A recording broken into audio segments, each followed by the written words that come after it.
Hi guys, welcome back to my channel. Today we're going to be doing Biscoff Cheesecake, which you have been waiting for.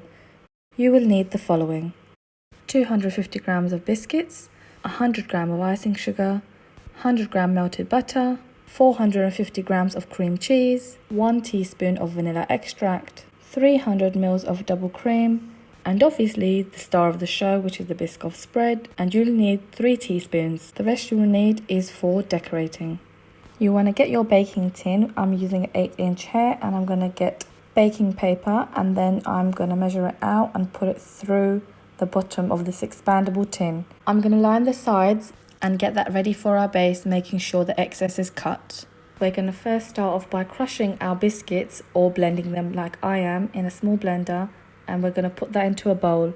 To that we're going to add our butter that is melted and give it a good mix. You want to make sure the butter is well incorporated in the biscuits. Using a spatula, I'm going to spread that out and flatten it to make a base, and you want to push this down firmly so it makes a solid base. I'm then going to put that into the fridge to set, and then we're going to move on to our filling. I'm first going to put all the cream cheese into the bowl, and then I'm going to mix it and then add the icing sugar.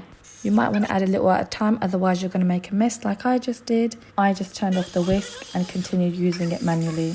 To that I'm going to add my melted Biscoff Spread, and I'm going to add 2 teaspoons before, just to taste it, and you can adjust your sweetness. To that I'm going to add the double cream and give it a good whisk, and after tasting it I realised that I wanted it a little bit sweeter, so I added another teaspoon. I'm going to add 1 teaspoon of vanilla extract and give it a good mix, and just make sure that everything's well incorporated by using my spatula. Now that I've taken my base out of the fridge, I'm going to put our filling all over and then spread it out evenly. I've also warmed up 1 more teaspoon of the Biscoff Spread, and I'm going to use that with a spoon, and I'm just going to splat it all over, just creating a design. You can leave your cheesecake like this, or you can go ahead and flick some more and then use a toothpick and create designs like I just have. All we're doing is just swirling this around with a toothpick, and I'm just taking what's remaining on the spoon and adjusting it to the edges. To that I'm just going to add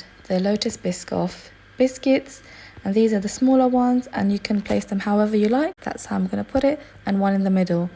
Then I'm going to go ahead and crush some more biscuits, and I've used 4, and we're just going to put that all around the edges. I'm going to take off the baking paper, and it's ready. And that's it. Make sure when you're serving it, it is chilled and it's ready to eat. It's super yummy, super easy. You'll love it. Thanks for watching. Hope you enjoyed the tutorial.